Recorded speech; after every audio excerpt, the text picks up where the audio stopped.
డబ్బు, అనారోగ్యం, ఉద్యోగం, వ్యాపారం, అప్పులతో బాధపడుతున్నారా? మీకోసమే లాంచ్ యువర్ ఫ్యూచర్ ప్రోగ్రామ్.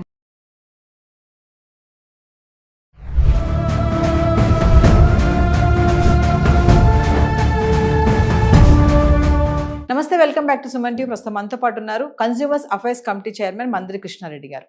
నమస్తే సార్. నమస్తే అమ్మా. సార్, ఆర్టిఫిషియల్ ఇంటెలిజెన్స్ వచ్చాక టెక్ సెక్టార్లో లే ఆఫ్స్ అనేవి బాగా చూస్తున్నాం. ఎలా అంటే పెద్ద పెద్ద శాలరీ ఉన్న సాఫ్ట్వేర్ ఇంజనీర్స్ కూడా, సక్సెస్ఫుల్ సాఫ్ట్వేర్ ఇంజనీర్స్ కూడా ఒకేసారి వాళ్ళ జాబులు పోవడము, వాళ్ళు అసలు ఎలాంటి పరిస్థితిలో ఉన్నారు అనేది చూస్తూనే ఉన్నాం మనం. మరి దీన్ని ఎలా చూడొచ్చు అంటారు? అనేది ముందు ముందు కూడా ఈ ఉద్యోగాలన్నింటినీ ఇట్లా మింగేస్తుందా అంటే ఏం చెప్తారు సార్? మనం ఇంతకుముందు కూడా ఈ విషయం గురించి మాట్లాడుకున్నాం. ఆర్టిఫిషియల్ ఇంటెలిజెన్స్ అనేది మొత్తం జాబ్స్ అన్నీ తీసేసే అవకాశాలు ఉన్నాయి. ముఖ్యంగా పై వరుసలో ఉండే జాబ్స్ ఎక్కువ వెళ్తాయి. అంటే ఎగ్జిక్యూటివ్ పొజిషన్లో ఉన్న వాళ్ళు, హయ్యర్ సెక్టార్లో ఉండేటువంటి వాళ్ళు, అంటే ఆజ్ఞలు ఇచ్చేటువంటి వాళ్ళు, తర్వాత మొత్తం పని చేయించేటువంటి వాళ్ళు, అందరికీ ఇన్స్ట్రక్షన్స్ ఇచ్చేటువంటి వాళ్ళు, ఇలాంటి జాబ్స్ ఏవైతే ఉన్నాయో అసలైన జాబ్స్, అంటే చాలా ఎక్కువ మొత్తంలో సంపాదించుకుంటున్న వాళ్ళు, అతి కష్టం మీద కింది నుంచి పైదాకా ఆ స్థాయికి చేరుకున్న వాళ్ళు ఇప్పుడు ఆ స్థాయి నుంచి ఒకేసారి పూర్తిగా కింద పడిపోయేటువంటి పరిస్థితి ఏర్పడుతుంది. దానికి ఉదాహరణగా ఇప్పుడు యుఎస్లో జరిగినటువంటి సంఘటన, ఒక ఆర్టిఫిషియల్ ఇంటెలిజెన్స్ సహకారంతో ఇవాళ తనకి $150,000 పైన డాలర్స్ సంపాదించేటువంటి షాన్ కే అనేటువంటి వ్యక్తి, ఒక యాప్ కంపెనీలో పనిచేసే వ్యక్తి, చివరికి ఇవాళ డెలివరీ బాయ్గా చేరేటువంటి పరిస్థితి ఏర్పడింది. 1,50,000 శాలరీ ఉన్న వ్యక్తి. అతను దాదాపుగా ఒక 10,000 జాబ్స్కి అతను అప్లై చేస్తే అతనికి 10 జాబ్స్ దాదాపుగా ఓన్లీ ఇంటర్వ్యూ వచ్చింది. ఆ 10 జాబ్లో ఒక్క జాబ్ కూడా అతను దొరకలేదు. అంటే చివరికి డెలివరీ బాయ్గా మాత్రమే అతన్ని తీసుకోవడానికి సిద్ధపడ్డారు.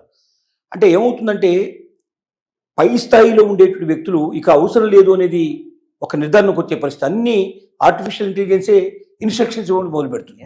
ఎవరు ఏం పని చేయాలి, ఏం చేయాలి, వాళ్ళకు నిర్దేశించడం, ఇంత వర్క్ చేయడం, ఆ వర్క్ టైంలో జరిగిందా లేదని తెలుసుకోవడం, ఇవన్నీ కూడా AI ద్వారా సాధ్యం అవుతాయి.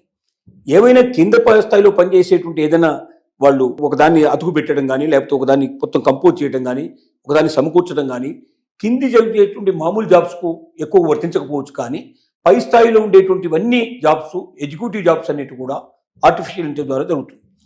ఇప్పుడు ఈ వ్యక్తి యొక్క పరిస్థితి కూడా అదే జరిగింది. ఒకసారి ఆ పై స్థాయి నుంచి పడిపోయి నెలకు $150,000 సంపాదించగలిగే స్థితి నుంచి అతను వాళ్ళ డెలివరీ బాయ్గా సాధారణమైన జీవితం గడిపే పరిస్థితి ఏర్పడింది. ఒక్క కేశానే కాదు, ఇంకా చాలా షాన్కే, ఇంకా చాలామంది ఇలాంటి వాళ్ళు మనకు బయలుదేరుతున్నారు.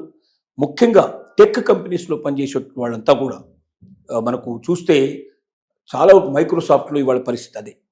6,000 జాబ్స్ ఇమీడియట్గా తీసేయాలని వాళ్ళు డిసైడ్ చేశారు. ఇంకా మిగతా కంపెనీలో ఒకేసారి 10,000 జాబ్స్ తీసేయాలని.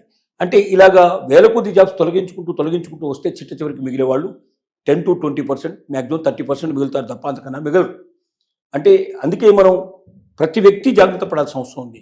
ఇక భవిష్యత్తులో వైట్ కాలర్ జాబ్స్, ముఖ్యంగా సాఫ్ట్ కంపెనీలో మనకేదో దొరికిపోతుంది, మనం జీవితం అంతా కూడా కాలు మీద కాలేసుకొని బతకగలుగుతాం, లక్షల్లో మనం సంపాదించగలుగుతాం అన్నట్టు ఊహాజనితమైన జీవితం నుంచి కిందికి వచ్చేసి అవసరమైతే మనం ఒక కంపెనీని స్థాపించాలి, మనం నిలబడగలగాలి, మనం 10 మందికి ఉద్యోగం ఇవ్వగలిగే స్టేజ్కి ఒక ఎంటర్‌ప్రెన్యూర్‌షిప్‌కు అతను చేరుకోకపోయినట్టయితే చాలా కష్టం.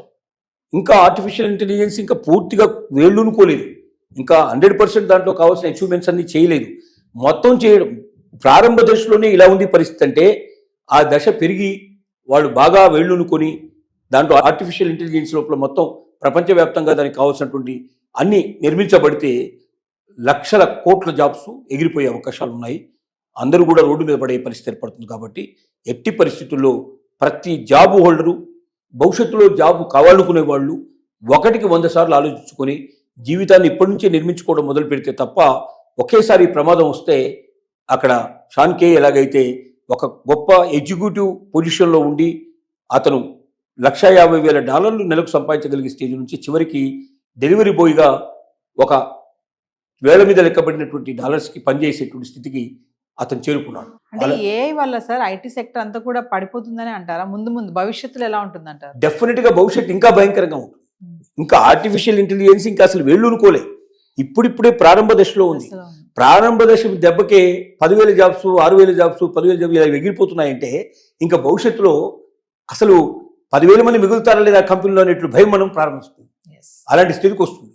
అంటే కింది స్థాయిలో క్లాస్ 4 క్లాస్ 5 ఎంప్లాయీస్ ఏవైతే ఉంటారో, క్లాస్ 3 ఎంప్లాయీస్ ఉంటారో వాళ్ళు మాత్రం ఏమైనా పనిచేయడానికి, వస్తువులు ఇక్కడి నుంచి అక్కడి దాకా తీసుకెళ్ళడానికి, లేకపోతే కావాల్సిన అందించేటువంటి పనుల్లో ఉండేటువంటి వాళ్ళు మాత్రమే స్థిరంగా ఉండొచ్చు తప్ప ఎగ్జిక్యూటివ్ లైన్లో ఉండేవాళ్ళు, ఆజ్ఞాపించేవాళ్ళు, లేకపోతే దానికి సంబంధించినటువంటి ఏదైనా మ్యాటర్ తయారు చేసేవాళ్ళు, లేక ఇన్స్ట్రక్షన్స్ ఇచ్చేవాళ్ళు, ఇలాంటి వాళ్ళందరూ కూడా అత్యున్నత స్థాయిలో ఉండేటువంటి ఉద్యోగులకే ఎక్కువగా దెబ్బ తగిలే అవకాశం ఉంది. అలాంటి అత్యున్నతమైన స్థాయిలో ఉన్నటువంటి ప్రతి ఒక్క వ్యక్తి ఇప్పుడు 1-10 సార్లు ఆలోచించుకోవాలి. నా జాబ్ పోతే మళ్ళీ నాకు ఇలాంటి జాబ్ దొరికే అవకాశం ఉందా? మరి షాన్కే జీవితాన్ని నేను ఎందుకు ఉదాహరణ తీసుకోకూడదు?